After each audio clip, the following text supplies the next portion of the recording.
பிரியமானவர்களே, நாம் நீதிமொழிகள் 15ஆம் அதிகாரம் எடுத்துக்கொள்ளலாம். நீதிமொழிகள் 15ஆம் அதிகாரம் வசனம் 13. மன மகிழ்ச்சி முக மலர்ச்சியை தரும், மன துக்கத்தினாலே ஆவி முறிந்து போகும். நிறைய ராஜ்யம் இருக்குன்னு சொல்கிறாங்க இல்லையா? வாலிப பிள்ளைங்க நல்லா கவனிங்க, சரியா? ராஜ்யம் நிறைய இருக்குது. பரலோக ராஜ்யம்ன்றாங்க, நரகன்றாங்க, இருக்குது. தென் இது உலக ராஜ்யம். நான் பார்க்குறோம், வெவ்வேறு நாட்டுக்கு ஒவ்வொரு ராஜா இருந்து ஆளுகை செய்கிறாங்க, அதிபதிகள் இருந்து ஆளுகை செய்கிறாங்க. ஆனால் நமக்கு ஒரு ராஜ்யம் இருக்குது. அது என்ன ராஜ்யம் தெரியுங்களா? அதுதான் மன ராஜ்யம். இந்த மனத்தில் இருக்க இந்த ராஜ்யத்தை, இந்த இடத்தை நீங்கள் எம்டியாக, நீங்கள் வெறுமையாக எப்பெல்லாம் விடுறீங்களோ அப்போதெல்லாம் பிசாசு என்ன பண்ணுவான்? ஆளுகை செய்வான். எம்டி வெசல்ஸ் யாருக்கு சொந்தம்? மனது பிசாசு. நீங்கள் அதை எம்டியாக எப்பெல்லாம் வைக்கிறீங்களோ, வெறுமையாக வைக்கிறீங்களோ, அப்போதெல்லாம் பிசாசு அதை நிச்சயம் ஆளுகை செய்வான். அது பெரியவங்களோ சின்னவங்களோ வயதானவர்களோ குட்டி பிள்ளைங்களோ யாரோ ஒருவர். அந்த மனது நிறைவு தான் எப்படி பண்ணுவான்? வாய் பேசும். நம்ம மனதில் நம்ம என்ன நினைக்கிறோமோ அதுதான் வாய் பேசும். உங்கள் மனசில் இருக்க காரியத்தை நீங்கள் மறைச்சி பாருங்களேன், அந்த முகம் என்ன பண்ணிடும்? காட்டி கொடுத்துரும். அழகாக இருக்குது. நீதிமொழிகள் 23:7 வாசிங்க யாராவது. நீதிமொழிகள், அவன் இருதயத்தின் நிறைவு எப்படியோ அப்படியே அவன் இருக்கிறான். பாருங்க பிரியமானவர்களே, இந்த வேத வசனம் நமக்காக எழுதப்பட்டிருக்கு. எப்பயாவது உங்கள் மனதை குறித்து நீங்கள் உட்கார்ந்து தனியாக இருக்கும்போது யோசித்திருக்கீங்களா? அதை நான் நிறைய செய்திருக்கேன். நம்ம மனதில் ஒரு சிந்தனை வரும் பொழுது, அந்த சிந்தனை எதனால் வருது, யாருனால வருது, எப்படி வருது, எப்படிப்பட்ட சிந்தனை வருது, அதை நீங்கள் யோசிக்கணும். நிறைய சமயம் இந்த சிந்தனையை பிசாசு மிஸ்யூஸ் பண்ணுறதுனால தான், அவன் ஆளுகைக்குள்ளே எடுக்கிறதுனால தான் நம்ம மன ராஜ்யத்தில் அவன் ஆளுகை செய்யும் பொழுது அது நமக்கு தோல்வியாய் மாறுது. அது நமக்கு வேதனையை தருகிறது. அதனால சரீரத்தில் பலவீனம் உண்டாகுது. உங்கள் மனசு நல்லா இல்லைன்னா உங்கள் சரீரம் நல்லா தருவாங்க. பிபி எப்படி வருது? எதனால வருது? ஹைபீப்பர் ஆயிடுச்சுன்னு சொல்லுவாங்கல்ல, என்னுடைய டென்ஷன் ஆயிடுச்சு பாருங்க, அதனால பிபி எக்ஸஸ் ஆயிடுச்சு. எப்படி வருது? ஒரு மனுஷனுக்கு பிபி எதனால வருது? மன சரியில்லைன்னா பிபி கண்ட்ரோல் பண்ணவே முடியாது. அப்போ நம்ம மனதுக்கும் சரீரத்துக்கும் ரிலேஷன்ஸ் இருக்கு, தொடர்பு இருக்கு. நம்மளுடைய மனதுக்கும் சரீரத்துக்கும் தொடர்பு இருக்கு. இந்த தொடர்பை கட் பண்ணவே முடியாது. ஸோ நீங்கள் ஆண்டவருடைய பிள்ளையா இருந்தீங்கன்னா, ஆண்டவருக்கு கீழ்ப்படிஞ்சு இருப்பீங்கன்னா, வசனத்துக்கு விசுவாசத்தை நடப்பீங்கன்னா, ஆண்டவர் எனக்காக இந்த வாக்கு கொடுத்திருக்கார் என்று வசனத்துக்கு இந்த விசுவாசம் வைப்பீர்கள் என்றால் உங்களுடைய மனதை ஆளுகை செய்யக்கூடியது யாரு? ஆண்டவர். நம்ம மனசு பாருங்க, அதுதான் நம்மளுடைய வாழ்க்கையை நிர்ணயம் செய்கிறது, டிசைட் பண்ணுது. ஸோ உங்கள் மனசு எப்படி இருக்கோ அந்த வழியாக தான் நீங்கள் போவீங்க இல்லையா? ஸோ உங்கள் மனசு எப்படி இருக்கோ, மனதை எது சொல்லுதோ அந்த வழியாக நீங்கள் போகும்பொழுது சம்டைம்ஸ் அது வசனத்துக்கு கீழ்ப்படியாக விட்டால் அது பயங்கரமான முடிவுகளை கொண்டு போகும். அந்த மனதை ஆளுகை செய்யக்கூடியது, ராஜ்யம் செய்யக்கூடியது யாரு? சாத்தான். சாத்தான் சும்மா விட்டுவானாம். அவன் எங்கே இருந்தான் தெரியுங்களா? ஆண்டவரை ஆராதிக்க அவன் ஒரு டீம் லீடர், அவன் ஆராதனைக்குரிய டீம். அதனால தான் இப்போ நான் சொல்லக்கூடிய காரியம், யாரெல்லாம் ஆராதனை செய்கிறாங்களோ, கிட்டார் வாசிக்கிறாங்களோ, யாரெல்லாம் மியூசிக்கில் இம்பார்ட்டண்டாக இருக்காங்களோ அவங்கள கொஞ்சம் ஜாக்கிரதையாக இருக்கும். பிசாசு விழ வச்சிருவான். அவங்கள நான் குற்றப்படுத்த சொல்லலை. ஸோ அவங்கள ஆண்டவரை தான் ஆராதிக்கிறாங்க, ஈஸியாக விழ வைப்பான். நிறைய வர்ஷிப் லீடர்ஸ் வாங்க விழுந்து போக காரணம் பிசாசு எடுக்கிற ஒரு ஆளுகை.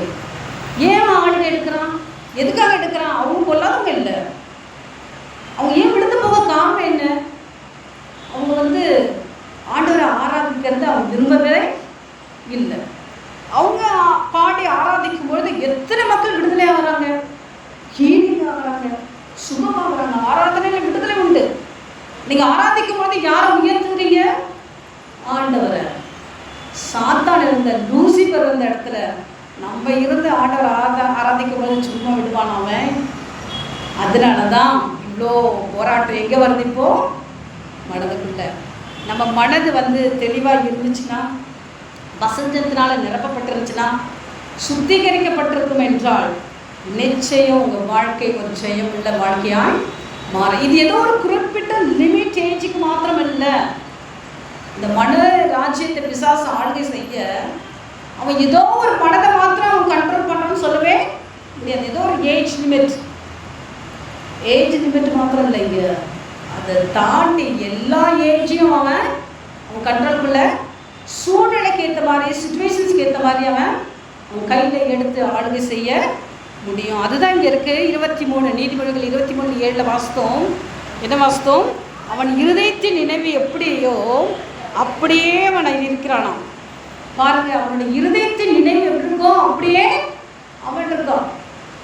அவன் மனசு சொல்லும், நீ இங்கே போ, இன்னைக்கு இங்கே போகாத, இதை செய்யாத அப்படின்னு சொல்லும்போது அதுக்கு யார் கண்ட்ரோல் பண்ணுது? நம்ம சரீரம் கீழ்படிந்து அதுக்கு பின்பாக ஓடுது. பிரியமானவர்களே, இன்னைக்கு காலையில் இந்த வசனத்தை வாசிக்கும் பொழுது ரோமர் 12ஆம் அதிகாரம் நான் யோசித்தேன். ஏன்னா நான் செகண்ட் பர்சன்டில் ரோமர் 12 சரீரத்தை ஜீவ பலியாய் கொடுக்கணும்னு சொல்லி நான் ஐயாவுக்கு பேசஞ்சு அனுப்பியிருந்தேன். ஐயா ஃபஸ்ட்டு நான் செகண்ட் சர்வீஸ்க்கு வரும்போது அதில் படித்தாங்க. நான் யோசித்தேன் எங்கே குழம்பி இருக்கா அப்படின்னு சொல்லி. மறுபடியும் நான் சோஃபியாக்காவுக்கு ஒரு பேசேஜ் அனுப்பியிருந்தாங்க ஐயாவுக்கு அனுப்ப சொல்லி. அதை எடுத்து பார்க்கும்போது பிரதர் அதே வேர்ட்ஸ் கொடுத்துருந்தாங்க. அப்போ எனக்குள்ள ஏதோ நம்ம சபையிலேருந்து எதோ ஆண்டவர் எதிர்பார்க்குறாங்கன்னு தெரியும். நேற்று நைட்டு நாங்கள் படுக்கும்போது ஒரு 1-2 இருக்கும் வெளியில் போயிட்டு வந்தது. அப்போது நான் என்னுடைய மனசு எனக்கு போபால்லேருந்து நான் இங்கே வந்ததுலேருந்து ஆண்டவர் என்கிட்ட பேசிகிட்டே இருக்காரு, இந்த செய்தி இப்போ மக்களுக்கு கொண்டு போகணும் அப்படின்னு சொல்லி. அதே தான் பாதி மெசேஜ் பிரதர் இன்னைக்கு காலையில் செகண்ட் சர்வீஸில் பேசினாங்க மனது குறித்து. பிரியமானவர்களே, இந்த மனது இருந்த அது பயங்கரமானது பாருங்க. அதை உங்கள் கண்ட்ரோல்குள்ளே வச்சிங்கன்னா அது பிசாசு என்ன பண்ணுவான்? ஈஸியாக அவன் ஆளுகைக்கு கொண்டு போயிடுவான். அதனால் நீங்கள் என்ன பண்ணணும்? அதை ஆண்டவர் கரத்தில் கொடுக்கணும் பாருங்கள். நீதிமொழிகள் 15:13 வாசித்தோம். மன மகிழ்ச்சி என்ன பண்ணுதான்? முக மலர்ச்சியை தருது. பிரியமானவர்களே, முக மலர்ச்சி எப்படி வரும்? இருதயத்தின் நினைவு தான் இருக்குது அப்படின்னு சொல்லி நம்ம நீதிமொழிகள் 23:7 வாசித்தோம். அவனுடைய இருதயத்தின் நினைவு எட்டு இருக்கோ அப்படியே அவன் நடக்கிறான். இப்போ இருதயத்தில் என்ன இருக்கோ அதுதான் எங்கே ரிஃப்ளெக்ட் ஆகுது? முகத்தில். அப்போ ஈஸியாக ஒரு முகத்தை நம்ம பார்க்கும்பொழுது நம்ம ஈஸியாக படிச்சிடலாம் அவங்க என்ன யோசிக்கிறாங்க, என்ன பண்ணுறாங்கன்னு சொல்லி. ஆவிக்குரியவன் சகலத்தை என்ன பண்ணுறானா? நிதானிக்கிறான், ஆராய்கிறான். ஆனால் அவனை யாராலையும் ஆராய முடியாதுன்னு வேதவசனம் சொல்லுது. நீங்கள் ஆவிக்குரியவர்களாக இருந்தீங்கன்னா உங்கள் முகத்தை பார்க்கும்போது, உங்களுடைய ஆக்டிவிட்டிஸை பார்க்கும்போது யாராலையும் கண்டுபிடிக்க முடியாது, உங்களை நிதானிக்க முடியாது. ஆனால் அதே சமயத்தில் நீங்கள் ஆவிக்குரிய பிள்ளைகளாக இருந்தீங்கன்னா உங்களை நீங்கள் என்ன பண்ணலாம்? மற்றவங்களை ஈஸியாக ரீட் பண்ணிடலாம், படிக்கலாம். அவங்க முகத்தை பார்க்கும்போதே அவங்க யார், எதுக்காக பார்க்குறாங்க, எதுக்காக செய்கிறாங்க, என்ன பேச வராங்கன்னு சொல்லி ஈஸியாக என்ன படிச்சிடலாம்? படிச்சுட்டான். எனக்கு தெரியாமல் இப்படி செய்துட்டேன், அவங்க யாரும் புரியாமல் இப்போ பழகிட்டேன், அதனால தான் இவ்வளோ பெரிய பாடு, அதனால தான் இவ்வளோ நஷ்டம், அதனால தான் இவ்வளோ பாடுகள், பிரச்சனைகள். தெரியாமல் கொண்டு போய் என் பொண்ணை அந்த வீட்டில் கட்டி கொடுத்துட்டேன், தெரியாமல் அந்த பையன்கிட்ட என் மகனை இந்த பொண்ணு கல்யாணம் முடிச்சு. நிறைய மேட்டர்ஸ் இருக்கு பாருங்க. ஏன் தெரியுமா? இது நம்ம ஆவிக்குரிய பிள்ளைகள் என்பதை நாம் மறந்துட்டு உலகத்தோடு நம்ம ஒத்து போகிறோம் பாருங்க.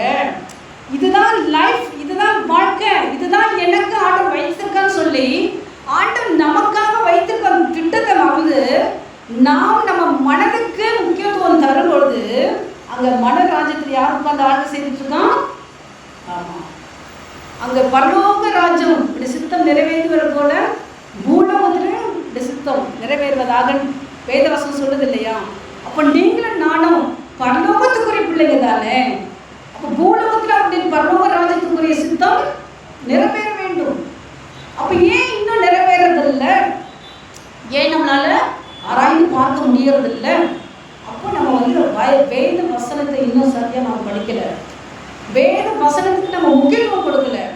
வேத வசனம் எனக்காக இன்னைக்கு காலையில் என்ன பேசணும்னு சொல்லி காலையிலே எழுந்து அப்படி சமூகத்தில் நம்ம காத்திருக்கிறது இல்லை பாருங்க. அப்படி காத்திருக்கோம் என்றால் அந்நியனுக்குரிய அப்பத்தை ஆண்டவர் நமக்கு அளவில்லாமல் தருவார். ஆமென்.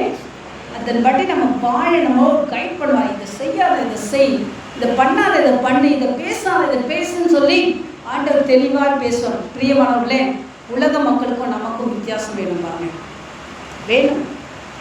உலக பிள்ளைகளுக்கும், வாழும் பிள்ளைங்க கவனிங்க, உலக பிள்ளைகளுக்கும் நம்ம ஆளுடைய பிள்ளைகளுக்கும் வித்தியாசம் நிச்சயம் வேணும்.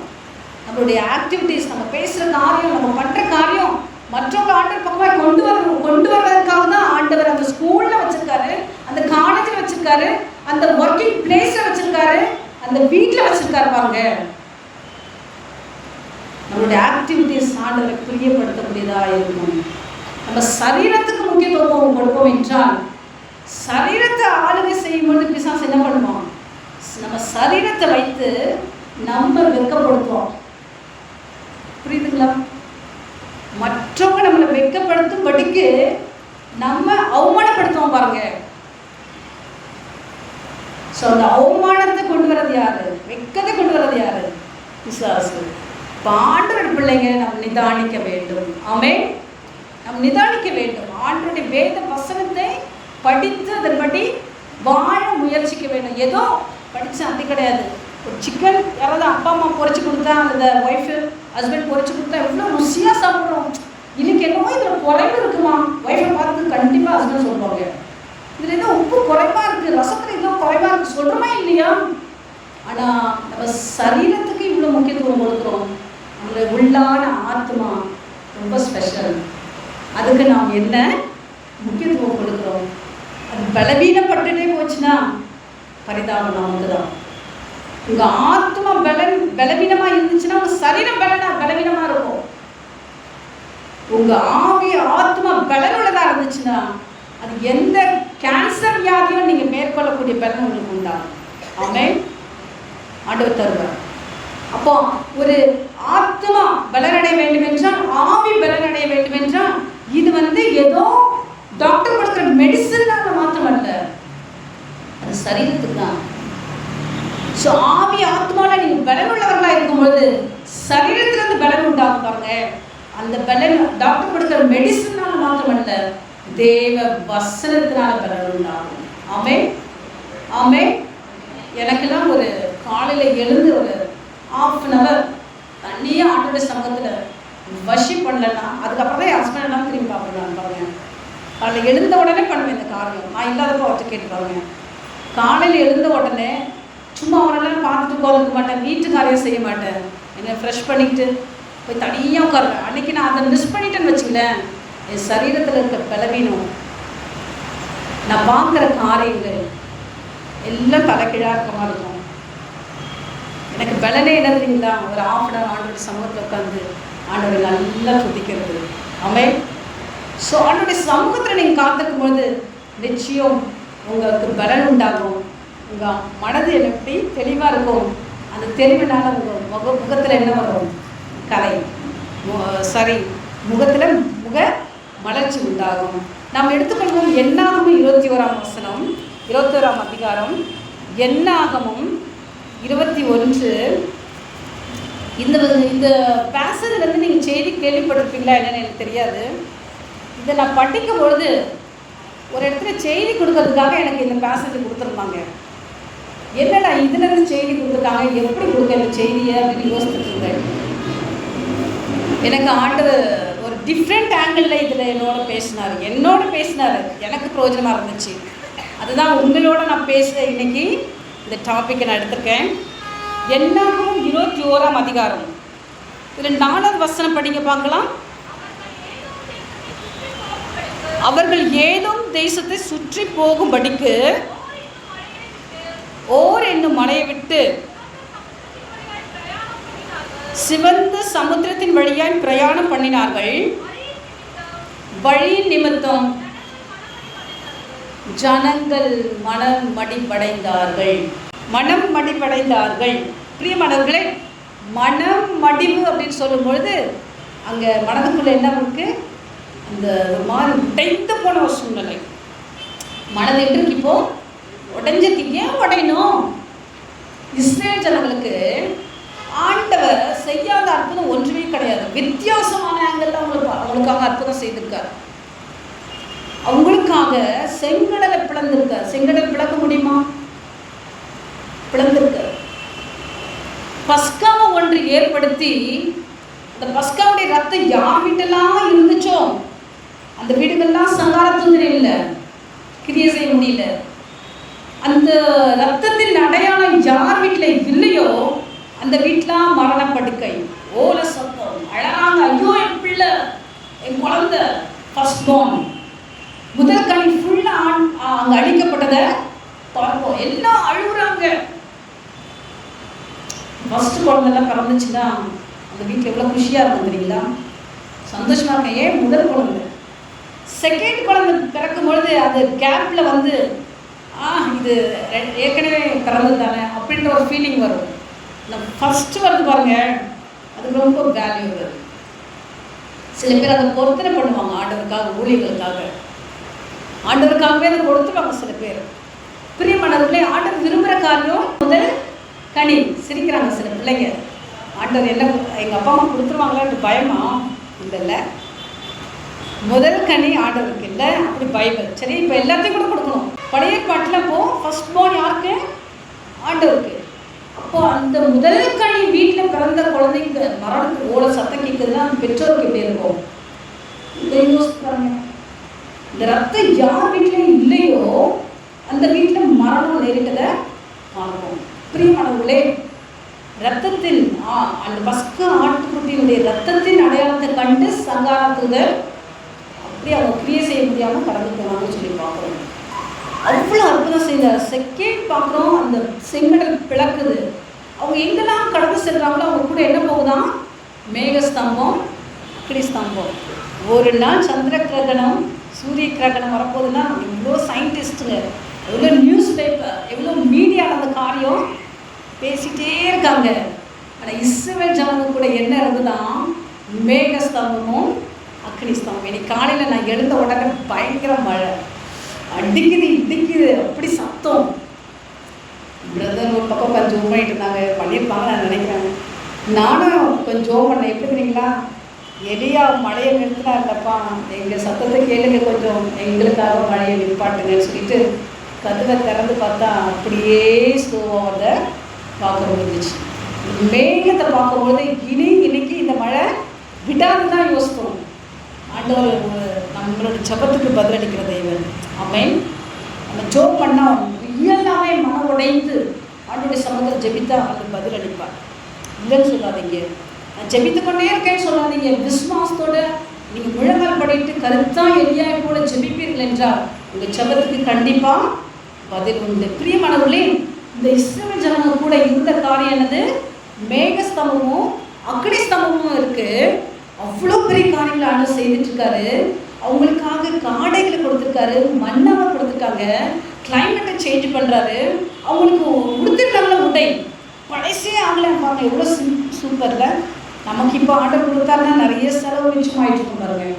செருப்பு பிள்ளைங்களுக்கு செருப்பு வாங்கி கொடுத்துருப்பாங்க. பிள்ளைங்க வளர செருப்பு எடுத்து கிழிஞ்சிரும். அது யாருக்காவது அடுத்த பிள்ளைங்க கொடுப்பீங்க, ஏதாவது ஒன்று நடக்கும். ஆனால் இங்கே செருப்பு எப்படியா? அது தேயவும் இல்லையா? அது சின்ன பிள்ளைங்க கொடுத்துருப்பாங்க. அது வளர செருப்பும் வளர்ந்துச்சு பாருங்க. நீங்கள் இதெல்லாம் யோசித்து பார்க்கீங்களா? எவ்வளோ அற்புதம் ஆண்டவர் செய்திருக்காராங்க.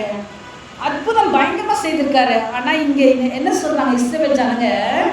அங்கே வந்த உடனே மனமடிவடைந்தார்களாம். எப்படியா?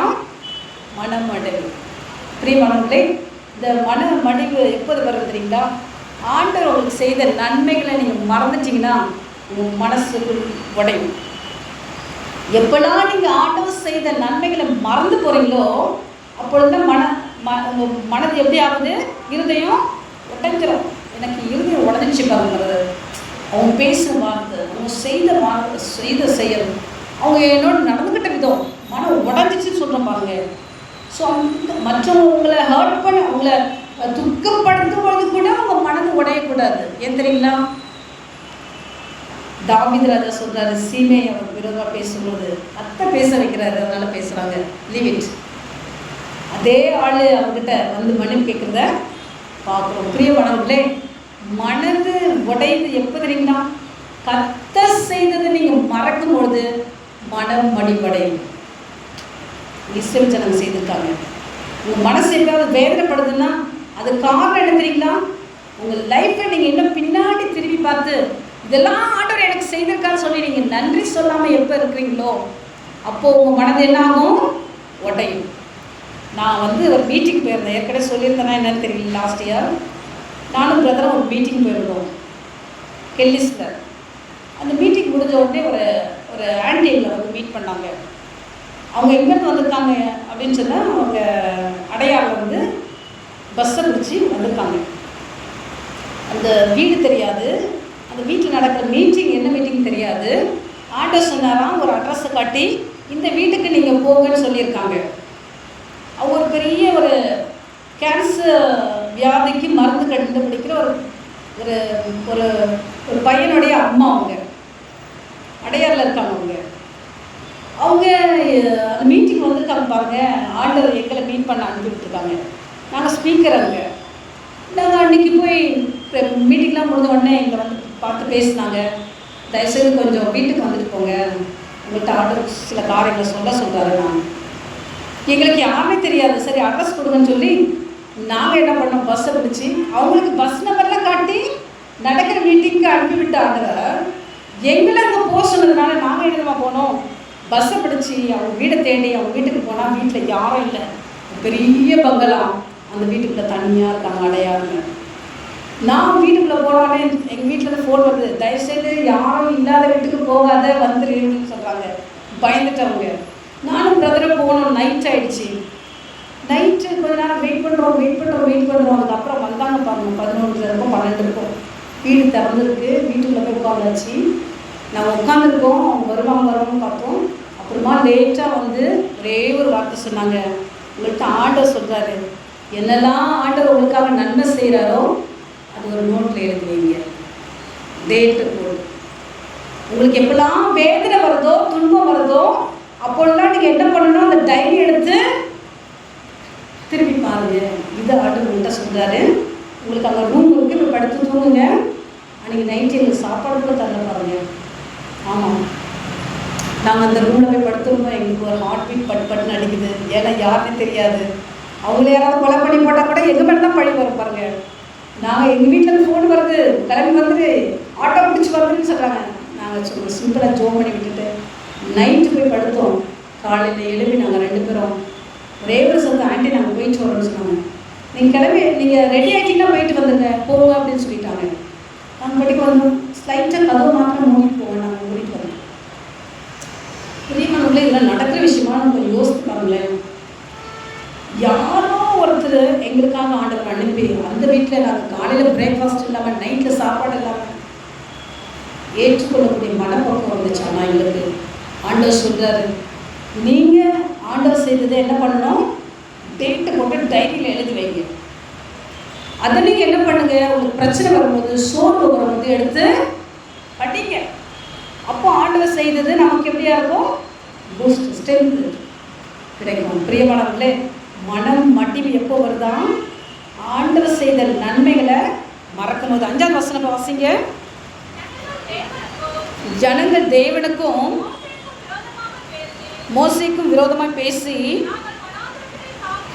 நாங்கள் வனாந்திரத்தை சாகுபடி நீங்கள் எங்களை எகிப்து தேசத்திலிருந்து வர பண்ணினது என்ன, இங்கே அப்பமும் இல்லை தண்ணீரும் இல்லை, இந்த அற்பமான உணவு எங்க மனதுக்கு எப்படி இருக்கான், எங்க அங்கே இருக்கு இல்லை, இங்கே வந்து அப்பமும் இல்லைன்றாங்க தண்ணீரும் இல்லைன்றாங்க. ஆனால் அடுத்த லைன் சொல்லுது, இந்த அற்பமான உணவு எங்கள் மனதுக்கு எப்படி இருக்கு? வெறுப்பா இருக்கு. ஆண்டவர் கொடுத்த ஆகாரம் உங்களுக்கு எப்படி இருக்கான்? வெறுப்பா இருக்கான் பாருங்க. நீங்க ஆண்டவர் செய்ததை மறக்கும் பொழுது உங்களுடைய வாழ்க்கை வெறுப்பாய் மாறும். அது கணவனோட வாழ பிடிக்காது. இந்த மாதிரி ஒரு மனுஷனை கல்யாணம் முடிச்சிடறேன்னு சொல்லி, இந்த மாதிரி ஒரு மனைவி ஆண்டவர் எனக்கு கொடுத்துட்டாரு, எனக்கு கொடுத்த பிள்ளைங்க இருக்காங்க, சலிச்சு போகக்கூடிய சூழ்நிலை உண்டாகும். எப்போ ஆண்டவர் செய்ததை நீங்க மறக்கும் பொழுது, மனுஷன் மீது நீங்க நம்பிக்கை வைக்கும் பொழுது, யாரோ ஒரு கணவனையோ மனைவியோ நீங்க நம்பும் பொழுது உங்களுடைய வாழ்க்கை எப்படி உண்டாகிறது? வெறுப்பா இருக்கும் பாருங்க. இன்றைக்கும் நான் என் ஹஸ்பண்டை நம்பினதே கிடையாது. அவரை வச்சு நான் பேசுறேன். லாஸ்ட் இயர் சொன்னேன்னு எனக்கு தெரியல, ஞாபகம் இல்லை. லேடிஸ் மீட்டிங்ல நான் பேசியிருக்கேன் ஒரு முறை. எனக்குரிய பாலாக இருந்தாலும் என் ஹஸ்பண்டை கேட்டதே கிடையாது. அடுத்த எனக்கு பால் வேணும்னு நினைப்பேன் நான். ஸோ அவங்க என்ன பண்ணுவாங்க, வெளியில் போகிறதுக்கு முன்பாக என்கிட்ட கேட்பாங்க, ஜோஸ்மின் பால் வேணுமா, வாங்கிட்டு வரட்டுமான்னு கேட்பாங்க. இதுவே நான் அவர்கிட்ட கேட்பேன் என்ன வச்சுங்களேன், நீ நேற்று கடைக்கு போனீங்க ஏன் சொல்லலை, காலையில் இப்போ தானே போயிட்டு வந்தேன் ஏன் சொல்லலை. அங்கே என்ன உண்டாகுது? எனக்கு அவருக்கு நடுவில் சலசலப்பு. ஒரு புடவை வேணும், எனக்கு சாரி இன்னைக்கு வாங்கணும், இந்த கலரில் வாங்கணும். நான் ஜோக் பண்ணுவேன், ஆர்டர் சொல்லுவேன், அவர்கிட்ட பேசுவேன் கொஞ்சம் சொல்லி, ஜோஸ்மின் நீ கடைக்கு போகலாமா சாரி வாங்கன்னு சொல்லுவாங்க. என் கண்ணில் தண்ணி வரும். ஏன் தெரியுங்களா? நான் அவரை கேட்டேன்னா என்ன தெரியுமா சொல்லுவாங்க, இப்போ தான் வாங்கி கொடுத்தேன்னு நினைக்கிறேன், இப்போ தானே கடைக்கு போயிட்டு வந்தோம், ஏதாவது சொல்லி அங்கே மடிப்பை பார்ப்பாங்க இல்லையா? அப்போது எனக்கு மனசுக்குள்ள என்ன வரும், இந்த மனுஷன் போய் கல்யாணம் முடிச்சுருந்தாரு, பொண்டாட்டிக்கு புடவை வாங்கி தர முடியல, இவர் எனக்கு ஆண்டவர் கல்யாணம் கொடுத்துருக்காரு, மனசுக்குள்ள வருங்க. ஆனால் எங்கள் 2 பேருக்குள்ள அந்த விரிசல் கீரெல்லாம் இருக்கிறதே இல்லை. ஏன் தெரியுங்களா? ஒரே ஒன்று, அங்கே பெட்டிஷன் மேலே போட போட இங்கே ரூட் கிளியர் ஆகிட்டு இருக்கும். அதுக்காக பெரிய பெரிய பார்க்கெல்லாம் சொல்லி கடவுள் மேலே போடாதீங்க. அவங்க கூட அப்படிதான் பண்ணுவாங்க. எனக்கு கோபம் வரும் பயங்கரமாக. அப்போ அவங்க கண்ட்ரோல் எடுப்பாங்க. ஜோஸ்மினுடைய என்ன கோபம் இருக்கா, அவங்களுடைய எண்ணங்களை கிறிஸ்தேசுக்குள் சிறைப்படுத்துறேன்னுவாங்க. உடனே போயிட்டு ஏன்பா அவங்களுக்கு ஒரு தண்ணி தரமா, டீ போட்டு தரமான்னு அன்பாக பேசணும் பாருங்க. அவ்வளோ சேஞ்சஸ் அங்கே உண்டாகும். எதுக்கு தெரியுங்களா?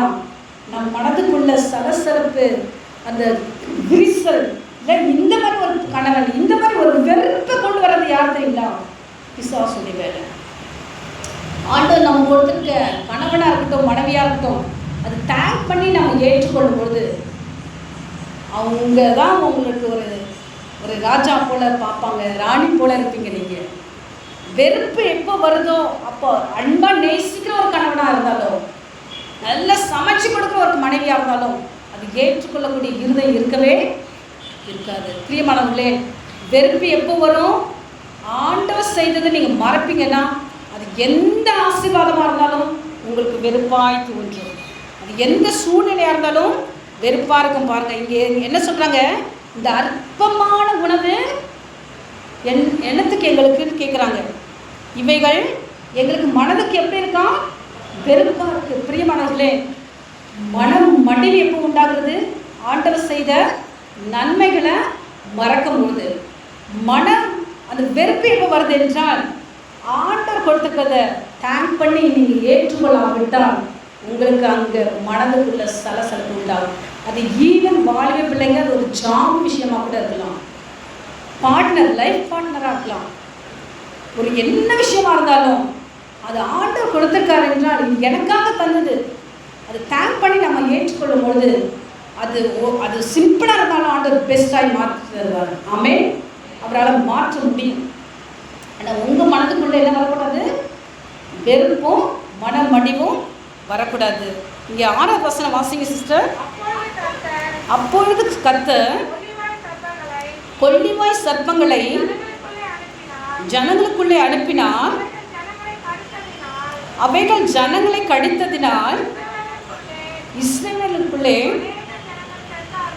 அநேக ஜனங்கள் செத்தார்கள். பிரியமானவர்களே, சம்டைம்ஸ் நமக்குள்ள சலிப்பு வரும்பொழுது, மனம் மடி வரும்பொழுது, அந்த சூழ்நிலை விட்டு ஆண்டவர்களை பிரிக்கும் பொழுது அது பயங்கரமான வேதனையாக இருக்கும். அதுதான் இங்கே ஆண்டவர்கள் பனிஷ்மெண்ட் கொடுக்குறாரு. எப்படி? கொள்ளிமை சர்ப்பத்தை கொண்டு வராரு. அது கட்டிக்கும் பொழுது கண்டிப்பாக வீட்டில் என்ன நேரம் இருக்கும்? மரணம் வந்திருக்கும்.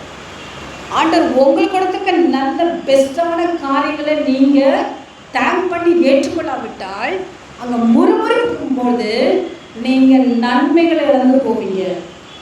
அதனால் மரணம் கூட நேரிடலாம். ஸோ பிரியமானவர்களே, இந்த சூழ்நிலை நம்மளுடைய வீட்டுக்குள் வராமல் இருக்க ஆண்டவர் பக்கம் உங்கள் மனதை என்ன பண்ணணும்? நீங்கள் திருப்பணும். நம்ம மனது புதிதாக்கப்படணும். நம்ம மனது ஆண்டவருக்கு பிரியமானதை செய்யணும், யோசிக்கணும். பாருங்க, இங்கே பார்க்கும் பொழுது இஸ்ரவேல் ஜனங்களுக்குள்ள ஆண்டவர் என்ன பண்ணாராம்? கொடிமலை சர்ப்பத்தை அனுப்பினாரு. அது யாரெல்லாம் கடிச்சிட்டோ அவங்களாம் என்ன ஆனாங்க? மறைத்து போனாங்க. நம்ம மனசு இருக்குல்ல, ரொம்ப பயங்கர பெஸ்ட்டான ஒன்று. பாருங்க, இதில் 2 காரியம் இருக்குது. தீமையாக இருக்குது, நன்மையாக இருக்குது. தீமையான மனது நமக்குள்ளே இருக்க வேண்டாம். ஆண்டவர் செய்ததை நம்ம மறந்துடுவோம். அதனால நமக்கு வெறுப்பு வரும், கசப்பு வரும். அதனால நம்மளுடைய வாழ்க்கையில் நன்மைகளை இழக்க நேரிடும். ஆனால் நம்மளுடைய மனது நல்ல காரியங்களை செய்யும்போது, வேத வசனத்துக்கு கீழ்ப்படியும் பொழுது என்ன நடக்கும் தெரியுங்களா? அங்கே மனதுக்குள்ள ஒரு உணர்வுள்ள இருதயம் உண்டாகும். உணர்வுள்ள இருதயம் எப்படி தெரியுமா? இதை செய்யாத, ஐயோ தப்பு செய்துட்டேன், தெரியாமல் செய்துட்டேன், அப்படி அந்த ஃபீலிங்ஸில் அது உள்ளுக்குள்ள அந்த கான்ஷியஸ் கிரியேட் செய்யும்போது நம்ம ஆண்டவர் பக்கமாக திரும்ப பாருங்க. அந்த கான்ஷியஸ் ஒர்க் பண்ண வேண்டும் என்றால், மனது ஒர்க் பண்ண வேண்டும் என்றால் நாம் ஆண்டவருடைய வசனத்துக்கு கீழ்ப்படைய வேண்டும். இங்கே பார்க்கிறோம், அந்த இஸ்ரவேல் ஜனங்க அதுக்கப்புறம் பார்க்கும்பொழுது மோசேக்கிட்ட வந்து சொல்கிறாங்க, ப்ளீஸ் எனக்காக ஜோம் பண்ணுங்க, என் ஜனங்களுக்காக ஜோம் பண்ணுங்க.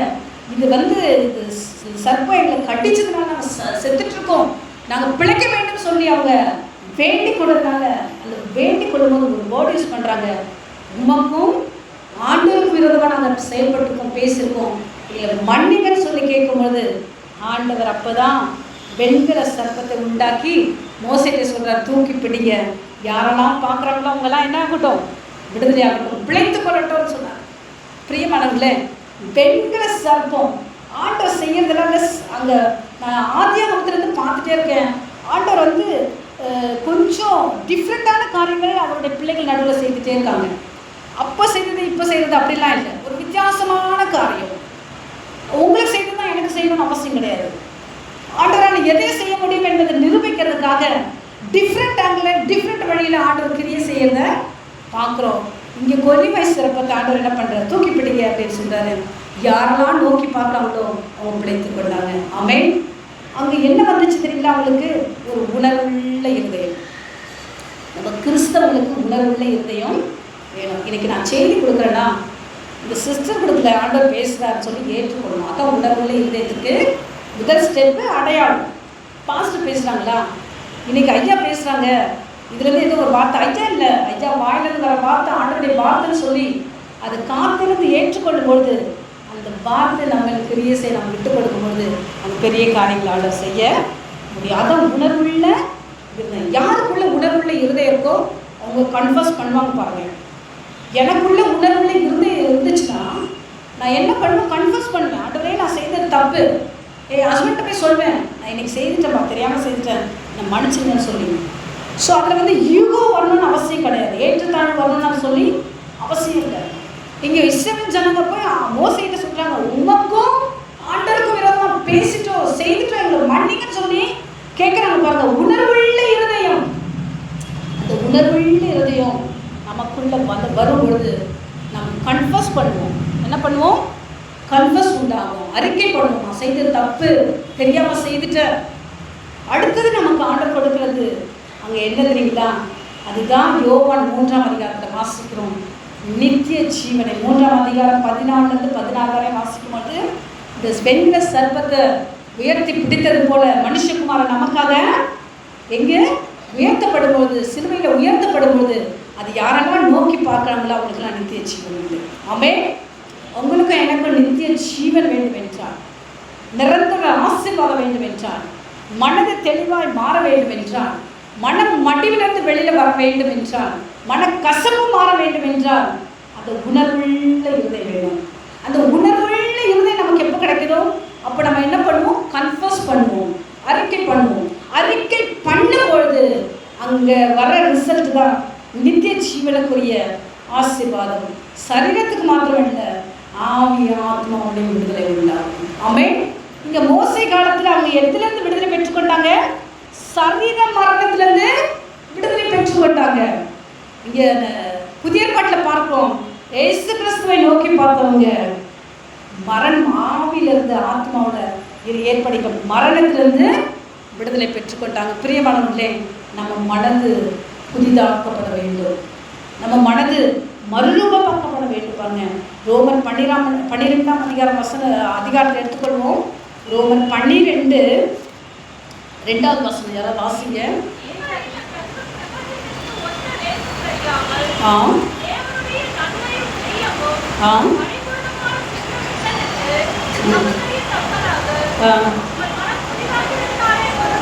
உங்கள் மனம் புதிதாகிறதுனால மறுரூபமாகுங்க. இயேசு கிறிஸ்து வரும் பொழுது மரித்தவர்களும் மறுரூபமாவாங்க, உயிரோடு இருக்க நீங்களும் நானும் கூட என்ன ஆகும்?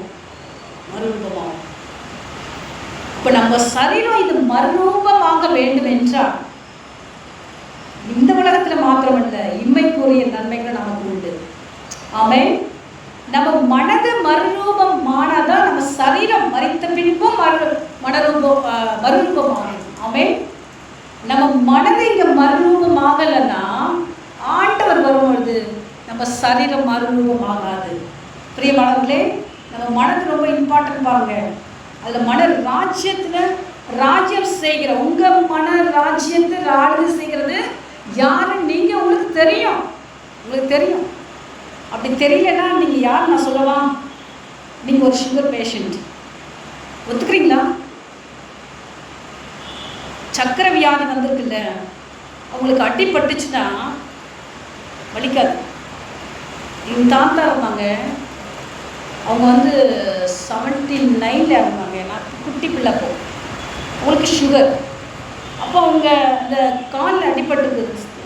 இந்த காலில் அடிபட்டதில் அதில் எறும்பு உட்காருப்பாருங்க. அவங்களுக்கு தெரியவே தெரியாது. நாங்கள் எல்லாம் பேர பிள்ளைங்களாம் உட்காந்து, ஐயோ தாத்தா காலில் எறும்பு கடிக்குது, தாத்தாங்க காலில் எறும்பு கடிக்குது, எங்கன்னு வாங்க. பிரியமானவங்களே, ஒரு காலில் அடிபடிச்சிச்சுன்னா சுகர் ஆட்டுக்கு அவங்களுக்கு வலிக்காது. பாருங்க, ஒரு குறிப்பிட்ட பீரியடுக்கு அப்புறம் வலிக்காது.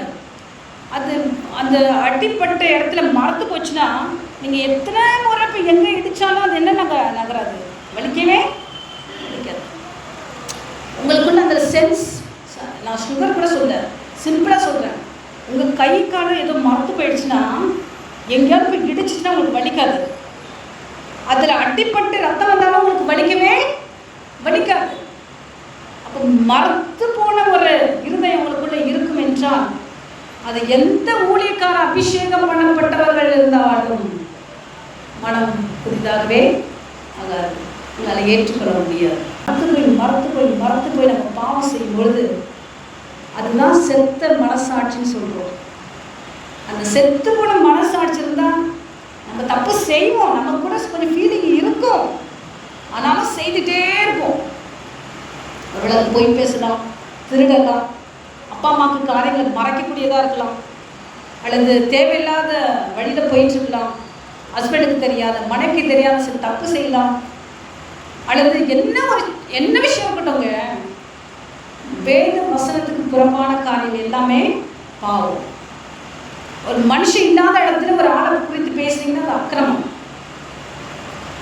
இந்த 2 காரியமும் நம்ம தொடர்ந்து செய்துட்டே தான் இருக்கும். எப்போ நம்ம இருதயம் மறத்து போயிடுச்சுன்னா, அந்த மறத்து போன இருதயம் இருந்துச்சுன்னா அப்படியே நீங்களும் நானும் மறைப்போம் என்றால் இயேசு கிறிஸ்து வரும் பொழுது நம்ம சரீரம் மறுரூபமாகன்னு சொல்கிறோம் பாருங்க, அது ஆகவே ஆகாது, சந்திக்க முடியாது ஆண்டவரை.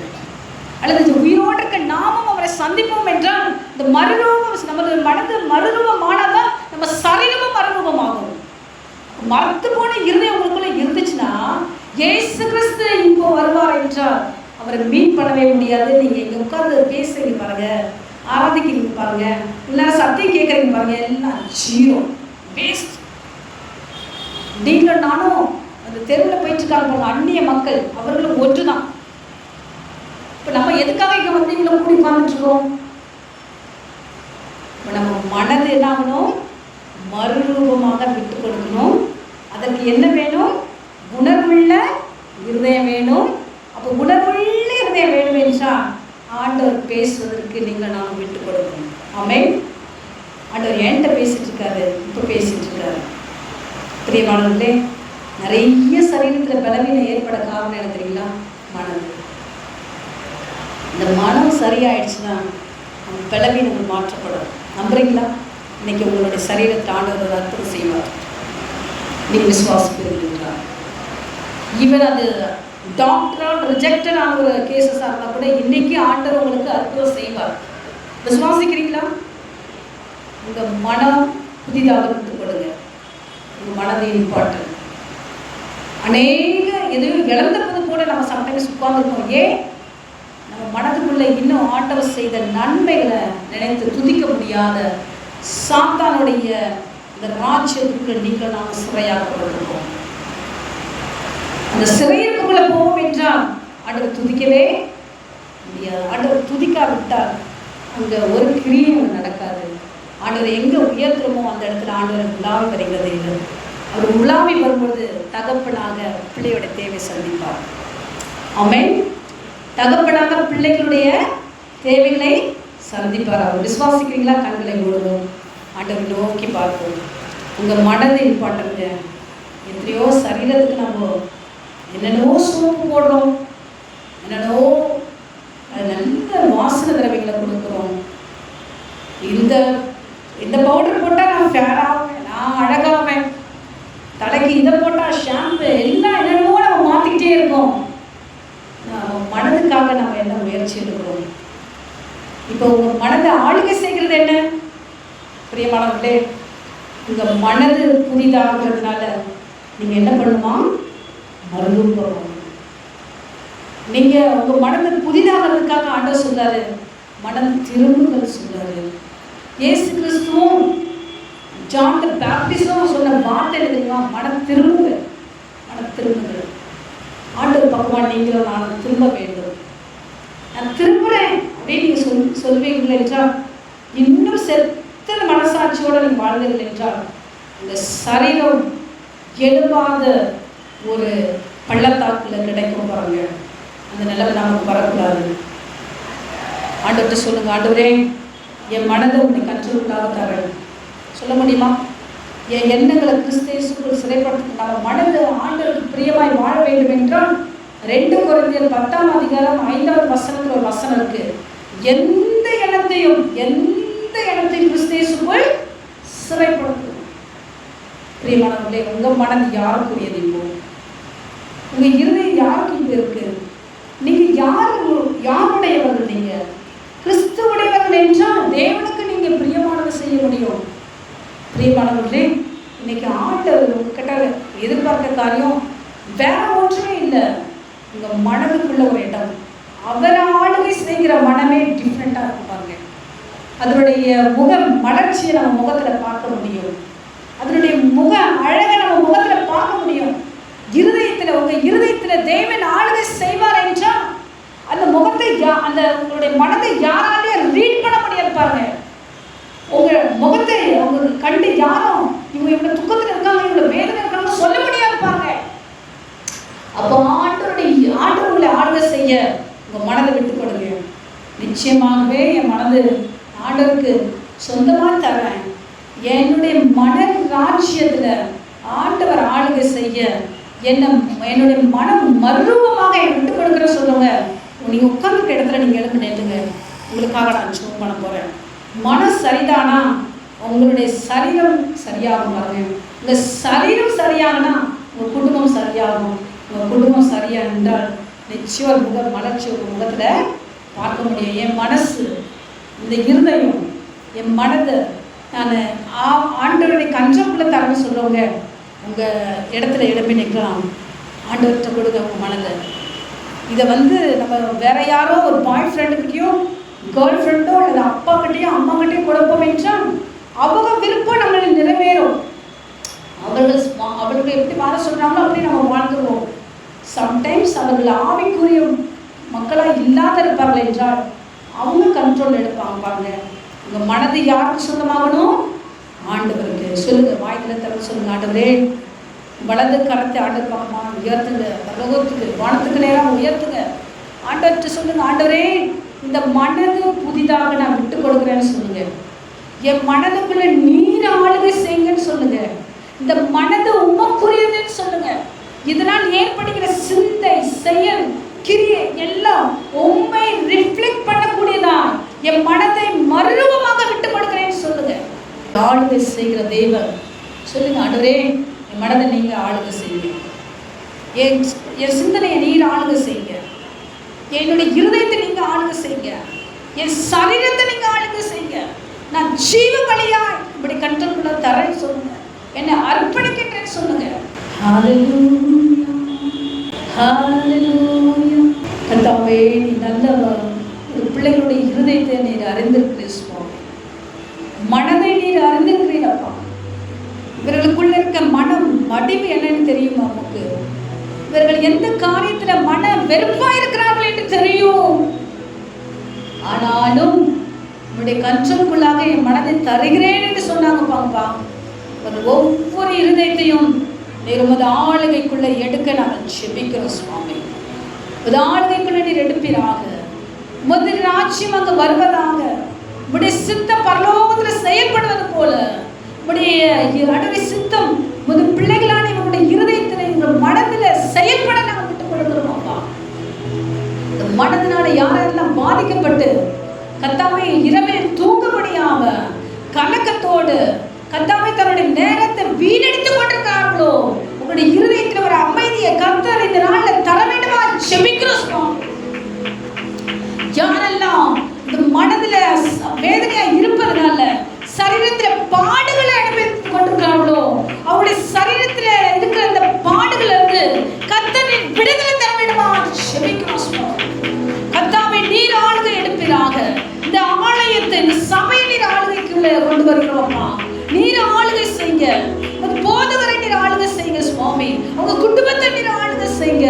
அடரே கமிட்டி மெம்பர்ஸ் நீர் ஆளுகை செய்யுங்க சுவாமி.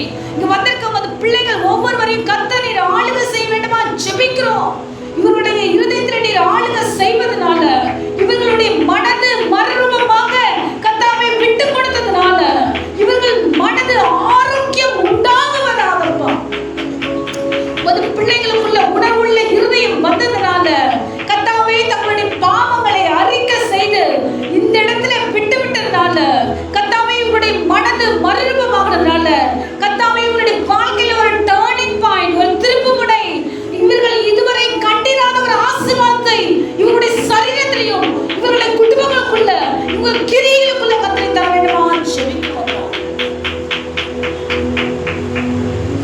கர்த்தர் நல்லவரப்பா, எங்களை நேசிப்பதனால எங்களை பைத்தியம் போல விடுறதில்லை நேசுவாமே. நீர் எங்களை நேசிப்பதனால எங்க மனப்போட போக்கில் நாங்கள் வாழ வேண்டும் என்று சொல்லி நீ விடுவதில்லப்பா. எங்களை சிற்றிக்கிற நல்ல தகப்பன் நேசுவாமே. எங்களோட பேசி கொண்டிருக்கீங்கப்பா. இருக்க ஒவ்வொரு வாலிப பிள்ளைகளுடைய கண்ட்ரோல் நாங்கள் தருகிறோம்.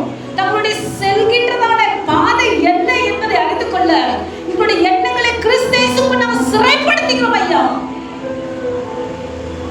யாரோ ஒரு வாலிப பையனோ பொண்ணோ அல்லது அட்டரை யாரோ ஒருவரை உள்ள கண்ட்ரோல்குள்ள எடுக்காதபடிக்கு உங்களுடைய வார்த்தையானது இந்த வாலிப பிள்ளைகளை அட்டவரை வழி நடத்தும்படிக்கு இவருடைய மனதை கர்த்தரின் புதிதாக்கிறதுக்காக நன்றி.